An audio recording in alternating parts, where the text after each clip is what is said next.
Mother Tongue, Quarter 1, Week 5. Magandang araw mga bata! Ang ating bagong aralin ngayon ay pagbuo ng pantig o salita.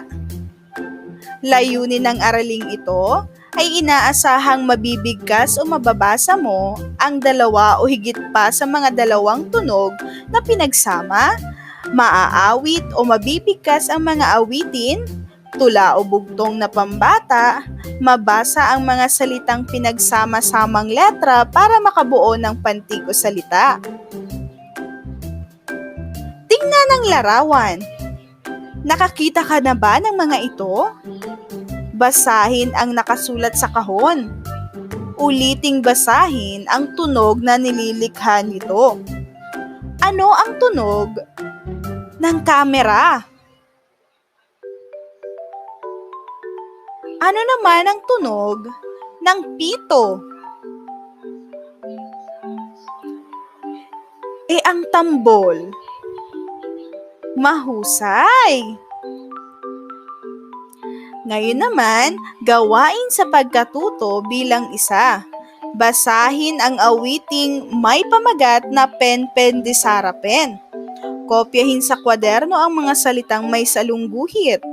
Basahin o bigkasin ang mga salita na may dalawang tunog ng dalawang beses. Sabay-sabay nating basahin mga bata. Pen-pen di sarapen, bagong bersyon ni JC Santos. Pen-pen di sarapen, sa umaga may aaralin. Haw-haw di kalabaw, sa hapon may gagawin. Sipit na mimilipit, lapis, papel, krayol at gunting. Pagbabasa, pagsusulat kailangang gawin.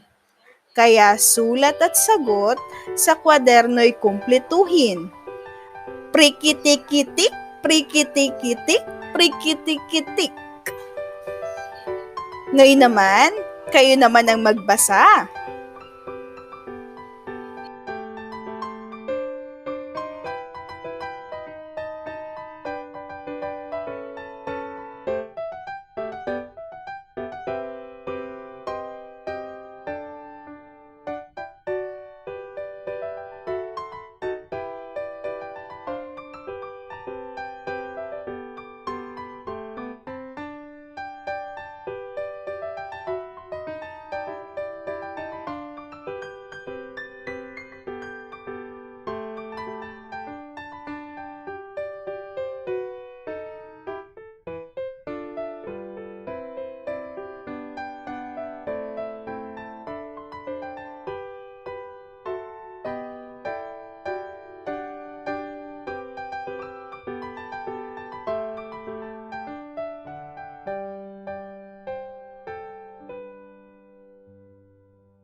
Gawain sa pagkatuto bilang 2. Basahin ang mga bugtong.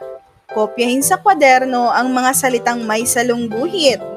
Bilangin ang tunog ng bawat salita. Unang bugtong, tinuktok ko ang bangka. Naglapitan ng isda. Ano kaya ito? Ito ay sorbetero. Isulat sa inyong kwaderno ang salitang isda. Number 2, malambot na parang ulap kasama ko sa pangarap. Ito ay unan. Isulat sa inyong kwaderno ang salitang ulap.